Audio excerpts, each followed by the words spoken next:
Recently, a coworker and I were talking about a country song that they love, something along the lines of unanswered prayers. And in the song, he was talking about how he was going to, I think, a high school reunion and he saw his high school sweetheart and all the memories started to come back up and all the good times. Then he started to look at his life and realize that, wow, thank you, God, for the unanswered prayers. Even though there was a lot of good things that happened with that girlfriend, he's thankful for the marriage that he has and the kids and the grandkids that he has now. And if he would have stayed with his ex-girlfriend, then his life now would not be as amazing as it is. And this actually got me thinking about the different unanswered prayers that I had in my own life. Back in 2018, my wife and I were getting ready to purchase our first house. We were excited because we saw the lot, we picked out the lot, we saw when it was just dirt, and we would go there every weekend. Even though it was about 15-20 minutes away from where we lived, we would go every week and we would see them start to build and pour the concrete. We saw them put up the framing of the house. We saw the walls go in.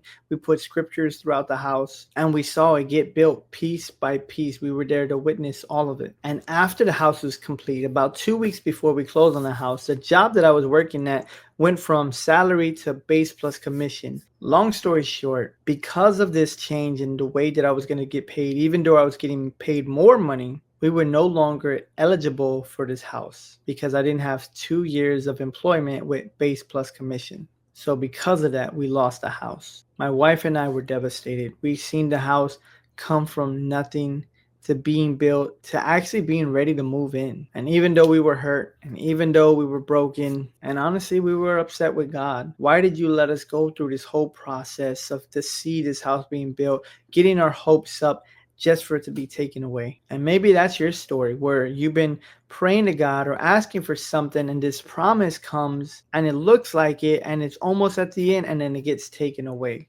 You're devastated, you're angry at God, you're upset. You start to doubt God and say, man, God, why? I thought you were going to take care of me. I thought you were there for me. I thought you were going to provide for me. And if we fast forward just 2 years, we begin to actually appreciate the unanswered prayer. And to be honest, we never would have church planted if we lived in that house. If we had that house, we would not be traveling an hour and a half every day to do evangelism, to set up the church. And honestly, we wouldn't have any fellowship with the people that were coming because it would just be too far and distant to have real connections that we wanted to have with our people. And it was a blessing in disguise. Even though it hurt, even though it felt like the end of the world, and we were angry and upset with God, it was actually a good thing that we lost the house. It was actually a good thing because that was not where God wanted us to be. That was not the house that God wanted us to be. That was not where God wanted us to be. And so maybe there's things in your life where there's these unanswered prayers, and maybe it made you bitter towards God. Maybe it made you to doubt God is real or that He cares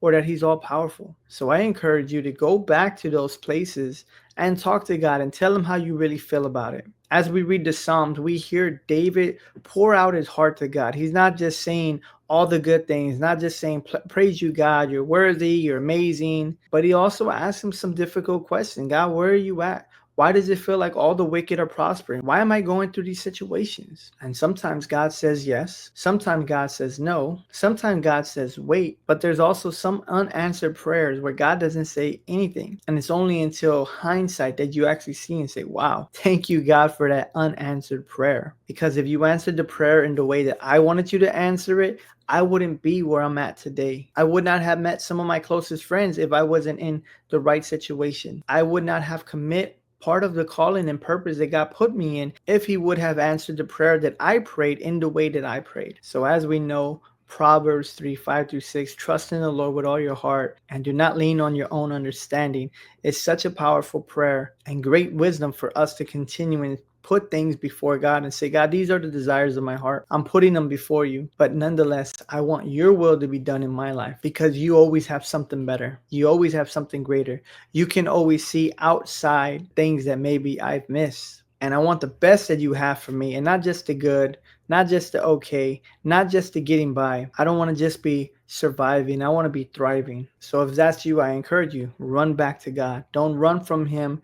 Talk to him. Tell him how you really feel because he loves you, he cares for you, and he wants what's best for you. If you got any benefit from this video, I would appreciate if you like, subscribe, and share it to someone that you think that it's going to bless. If you have any questions, put them in the chat box. I always respond to every question that comes through. And until next time, Peace.